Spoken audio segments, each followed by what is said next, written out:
Okay, just for my reference, when I get back to this video, we're talking about merge trains, and here we go. Okay, so basically what I just explained, I want to show you on the setting itself. Okay. And then I'll repeat it so you have it for further reference. Okay. So where am I? The general pipelines. Wow, I haven't touched merge trains for such a while that I forgot where it is. Just 1 minute. The general. Yes. Okay. So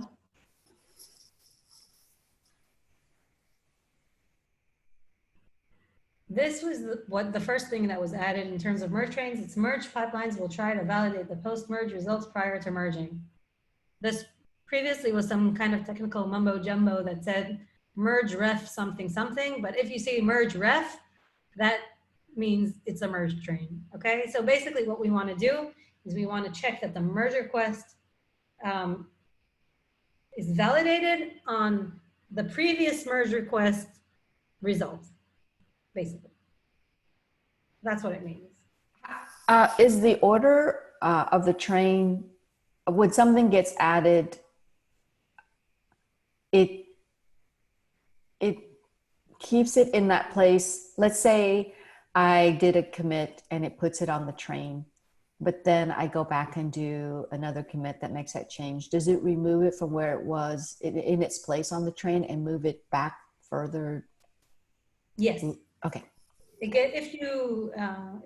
think it gets dropped and then it gets re-added. There are situations where the sequence will not be kept. And why? Because we have merge trains going in parallel, and there could be merge requests that are shorter or longer than a predecessor. So the Gotcha. order is not necessarily kept.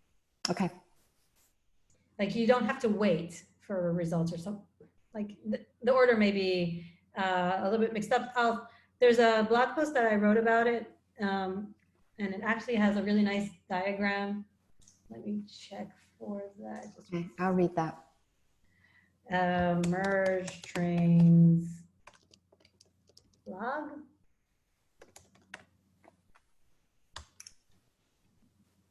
Yeah, this one's the one that I wrote.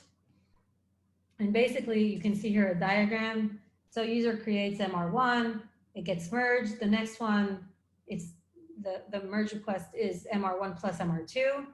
MR3 fails, okay? So then MR4 will only be tested with MR1 and 2 because 3 failed. Makes sense. Thank you. Okay. So let me just, I didn't mean to do that. Let me send you this in the chat so you don't have to go look for it. Thanks, Ari. Sure. It took me a really long time to understand it. Okay. Yeah, okay. So in terms of what we did for merge train, so the biggest thing that was released in merge trains under my responsibility was the fact that we let it work in parallel. So before I joined, it was sequential merge requests. And you're still sharing your screen. Should I be seeing this, or no, is this relevant? Okay. Talking, Okay. Okay. We were getting to there. Okay. I wasn't sure I was looking at the right thing. Okay. So okay, one thing. I think in 12.0 is when we did the parallel merge trains, which is a really huge thing. Yeah. And then I started looking for internal customers to start testing out merge trains. And you probably joined at this period when I decided to be a conductor and I kept turning on and off merge trains for .com. Yes, in the company channel too, yes. Which was, yeah. Yeah. Well, I tried to make it funny. When we started with merge trains, there was a lot of problems. And people just didn't want to use it. And we actually had to turn it off for everyone because it was causing so much problems. And Sid was actually really happy about the fact that we were dogfooding it internally, even though it was really humiliating that I just delivered a feature and I automatically had to turn it off. But we learned so much from this, and like dogfooding is so valuable. So after talking to Sid, after turning it off, he was like, okay, listen, we can turn it on and off and that's fine. But what you really need to be good at is learning how to turn it on and off. And that's what I did when everyone was on break in Christmas. I kept Oh. turning it on and off. And we got super valuable feedback there. So the main issue that was a problem was that the merge trains were taking too long and it was slowing down everyone's work because they kept waiting for results and it wasn't the concurrency wasn't big enough. So people were just like waiting forever and they were like, we're not using merge trains. And that was, and so the other problem was people would bypass it and merge immediately. Yes, that was Okay. a secondary problem was that the button, you've seen this if you've done a blog post, and I'm sure you have, it says adding to merge train or something like that. But if you do a drop down, you have merge immediately. So people that didn't want to wait did merge immediately. And they were unintentionally doing that. They had no idea what effect that had, but what that would do was delay everyone that was on a train because it would merge theirs first. And then everyone that was on a merged train would be delayed. So we added a warning message, which helped out a little bit because people then realized that they were bothering other people. So that was that. Then we had another problem, which we addressed. That was my parting gift to you in the previous milestone, which is people in GitLab are very accustomed to use quick actions.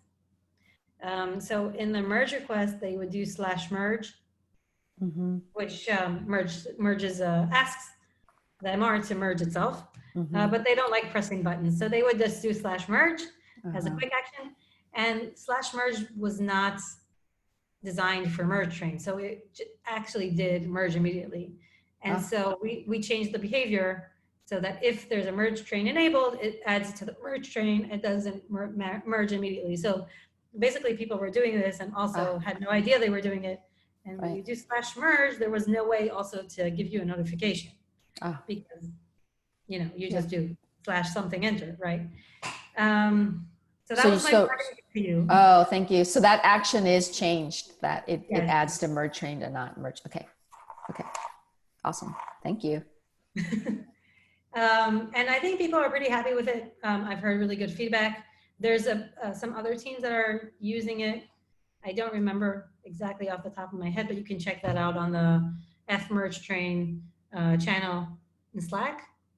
I'm pretty sure the runner team is using it. Maybe some other teams. Okay. All right. That's interesting. I went to the Slack channel and I'm just looking at the issue that's in the subject for the channel. Auto recover stuck merge train. Why does it link to that issue specifically? I didn't open the issue. I had no idea. Oh, okay. I'll follow up with. Is Shinya the main engineer? Well, I want him off of it. Okay. I want you to give me a name because he's spending too much time on it. Okay. All right. So we have our team meeting tomorrow. I'll tell the engineers to schedule some time with Shinya. Yeah. For that technical overview and handoff. Okay. Yeah. So I did want to talk to you a little bit about the roadmap and how I had planned it. Of course, it's up to you now to do whatever you want, but okay. I wanted to give you some of the reasoning behind the things. So this was my original plan before we decided to move it out. So this was the last thing that I did for you. Merge train action. Awesome. And my original plan was these 4 issues. So merge train is missing status information to be usable, which is a horrible name, and we renamed it. To update message on MR widget about merge train position. So when you add something to a merge train, you get a little bit of a confusing message about the queue, where exactly you are. It was confusing people. So this is an enhancement to tell people you're at position this and this. Okay. Oh, okay. Awesome. Um, which is really nice. It's an enhancement. It's not a must have. So you can think about it. We got a lot of complaints about the fact that the messaging was confusing. So that's why I think it's important to work on. There's a bunch of issues, but these are my top four.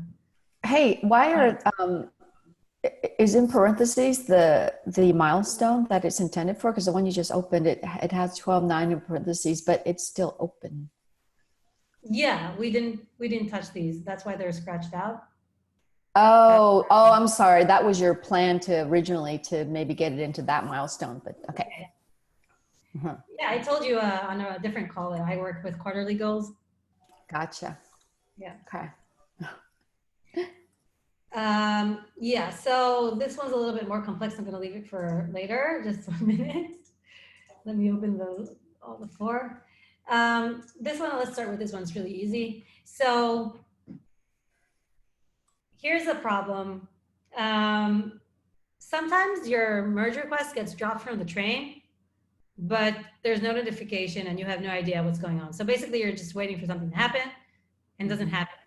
And you actually need to go to the MR itself to figure out what happens. And as you know, when you work on tons of MRs a day, it's not going to happen. So what we wanted to do here is to add to-dos or some kind of notification, but I think to-dos is a good idea. That if there's a failure and you get dropped from the train, then a user needs to know that there's some kind of action that they need to do. Similar to when you have an MR that fails, and you know how you get a notification about that? So similar to that, get a notification that the merge train, the MR was dropped from the merge train. Okay. Which basically means you need to push a button again. Okay. You can think about expanding this to auto retry, but you can iterate on it. Okay. Okay, let me remember what this is.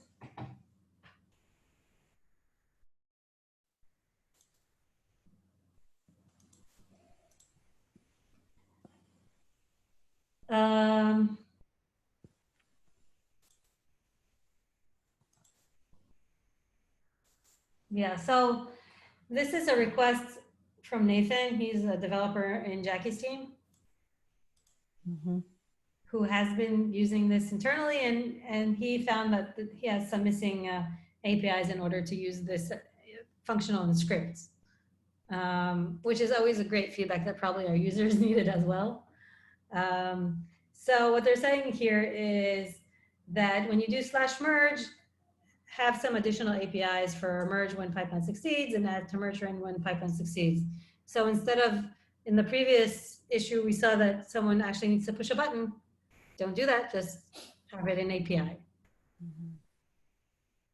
And you have everything here, exactly the API endpoint and everything. Okay. Okay. Fast forward merge support for merge trains. So this one is really interesting, but I need to kind of scratch my head to remember what it was about.